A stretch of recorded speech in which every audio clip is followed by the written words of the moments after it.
Assalamualaikum. This is me, Raiba Azhar. Here I am going to teach you about mechanism of breathing.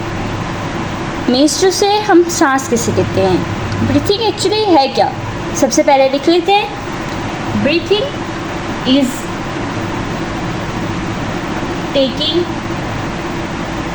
In of oxygen and giving out of carbon dioxide.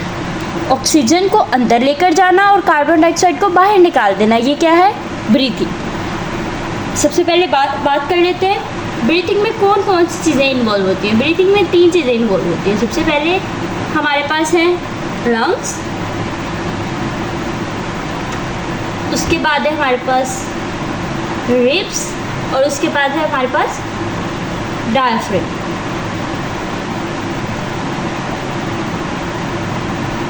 ठीक है. अब हमारा breathing rate क्या है? Breathing rate है 15 to 20 times पर minute. ये हमारा ब्रीथिंग रेट है. ओके. सबसे पहले बात कर लेते हैं ब्रीथिंग में इंस्पायरेशन की.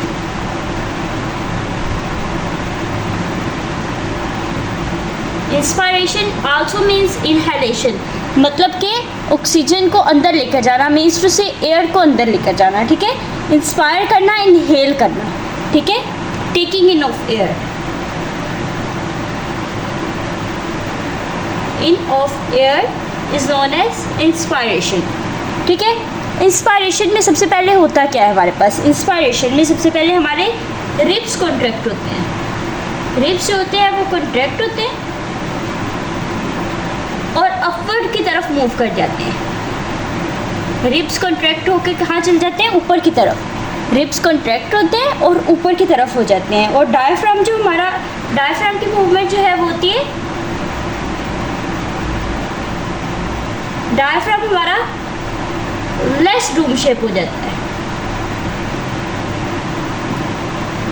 लेस डूम शेप मीन्स उसकी डूम शेप जो होती है वो कम हो जाती है. डूम शेप मीन्स गुंबद की तरह.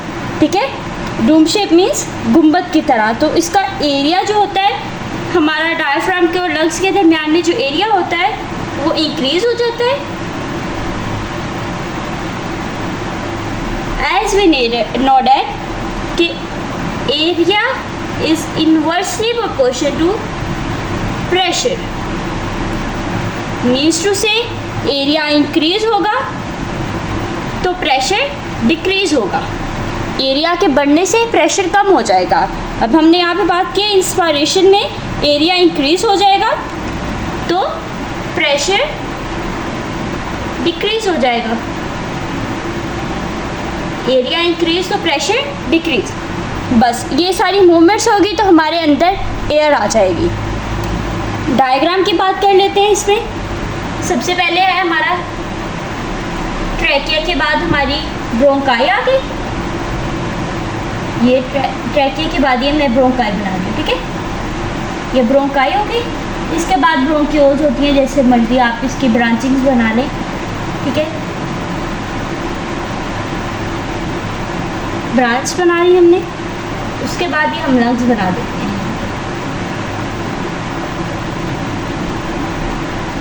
लंग्स बना देते हैं दोनों साइडों पे.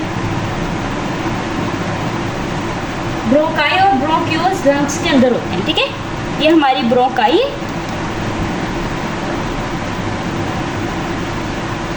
ये हमारी ब्रोंकाई है और ये है ब्रोंक्यूल्स. जो ब्रोंकाई है वो छोटी नैरो ट्यूब्स में चेंज हो जाती है जिसको हम कहते हैं ब्रोंक्यूल. और ये हमारा ट्रैकिया है.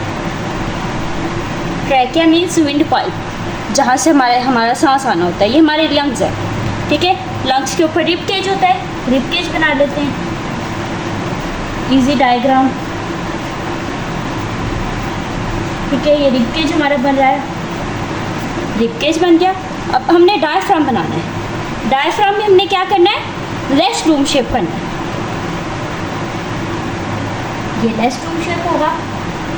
एरिया इंक्रीज हो जाएगा. एरिया इंक्रीज हो गया ये वाला, तो इसमें क्या हो जाएगा? प्रेशर डिक्रीज हो जाएगा. ये हमारे पास यहाँ पे एरिया इंक्रीज़ हो गया, यहाँ पे प्रेशर डिक्रीज़ होगा, सो air rushes into the lungs, air lungs के अंदर आ जाएगी। ठीक है, ये सारी हमारी मूवमेंट्स जो है ये इंस्पायरेशन की है, यानी इनहेलेशन की है। डायफ्राम हमारा लेस डोम शेप, ये हमारे रिब्स आ गए, इनको भी हाईलाइट कर लेते हैं।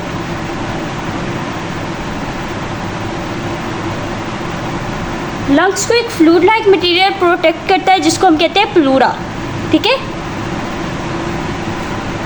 Expiration mean exhalation, means giving out of air. Ribs के मूवमेंट में सबसे पहले हमारे पास होते हैं रिब्स रिलैक्स होते हैं। इसमें हमने बात की थी रिब्स कॉन्ट्रैक्ट होते हैं, रिब्स जो है वो कॉन्ट्रैक्ट हो गए और अपवर्ड की तरफ मूव कर गए। ठीक है, जबकि हम यहाँ पे बात करेंगे रिब्स रिलैक्स हो गए और डाउनवर्ड हो जाएंगे।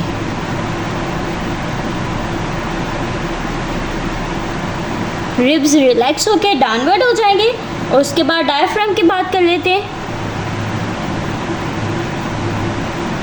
डायफ्राम इंस्पायरेशन में हमने बात की कि लेस डूम शेप होता है, तो एक्सपायरेशन में क्या हो जाएगा, डूम शेप हो जाएगा, यानी गुम्बद की तरह। ऐसे होता है ना गुम्बद, ऐसे गोल सा ऊपर से ऐसे करके, तो ये डायफ्राम डूम शेप हो जाएगा। ठीक है, एरिया हमारे पास यहाँ पे इंस्पायरेशन में एरिया इंक्रीज़ हो जाएगा, जबकि एक्सपायरेशन में एरिया डिक्रीज़ हो जाएगा। हमने पीछे बात की है एरिया जो है वो प्रेशर के इन्वर्सली प्रोपोर्शनल है, मींस एरिया के बढ़ने से प्रेशर कम हो जाएगा। अब यहाँ पे हमने बात की कि एरिया डिक्रीज़ हो जाएगा तो प्रेशर इंक्रीज़ हो जाएगा।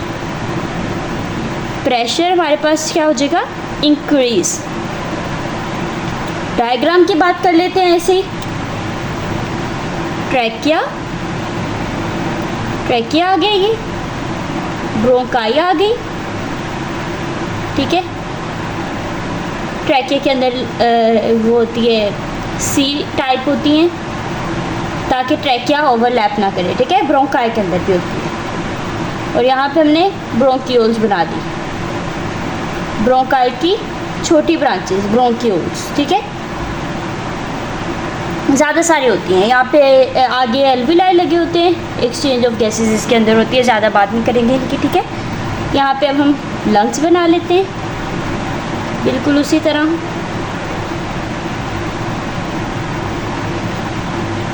दूसरा लंग्स बना लेते हैं, बना लिया। अब हम बनाएंगे डायफ्राम जो कि है मेन। अब हमने इसमें क्या बात की है, डूम शेप, तो हो गया डूम शेप, अपवर्ड हो गया। ठीक है, डायफ्राम डूम शेप हो गया, अपवर्ड हो गया। अब हम रिब्स बना लेते हैं। रिब्स हमने बात की कि रिब्स रिलैक्स होंगी और डाउनवर्ड होंगी, डाउनवर्ड कर देते हैं इन्हें। रिब्स डाउनवर्ड है। ठीक है, एरिया की बात कर लेते हैं। यहाँ पे एरिया हमारे पास डिक्रीज़ हो गया है, एक्सपायरेशन में एरिया डिक्रीज़ हो जाएगा। यहाँ पे एरिया डिक्रीज़ होगा तो प्रेशर इंक्रीज़ हो जाएगा, प्रेशर के बढ़ने से एयर जो है वो हमारी बाहर चली जाएगी, बाहर चली जाएगी। ठीक है, जो भी हमारी एयर अंदर आई हुई है ना, वो प्रेशर के इंक्रीज़ होने से एयर बाहर चली जाएगी, एक्सचेंज ऑफ गैसेज हो जाएगी। डायफ्राम हमारे पास लेस डूम शेप हो गया। लेस डूम शेप हुआ था हमारे पास इंस्पायरेशन में, यहाँ पे हमारे पास डूम शेप हो गया, ये गुम्बद की तरह। ठीक है, इसकी ऐसे मूवमेंट से एयर बाहर बना लेते हैं, एयर यहाँ से बाहर। ठीक है, ये है हमारे पास बिल्कुल इसी तरह ब्रोंकाई। यहाँ पे हमारे पास आ गई ब्रोंक्यूल्स, ये हमारे पास आ गई रिब्स जो कि है रिलैक्स स्टेट में। ठीक है, ये हमारे पास आ गया डायफ्राम। ठीक है, अब इंस्पायरेशन की थोड़ा ओवरव्यू ले लेते हैं। इंस्पायरेशन में एयर अंदर आई और एक्सपायरेशन में एयर बाहर चली गई, तो इसी तरीके से हमारी ऑक्सीजन अंदर आ जाएगी और कार्बन डाइऑक्साइड बाहर चली जाएगी। हम सांस लेते रहेंगे और यही हमारा मैकेनिज्म ऑफ ब्रीथिंग है, और ये ब्रीथिंग इन मैन भी यही है। होप सो आपको समझ आ गई होगी। And keep supporting me. Thanks for watching.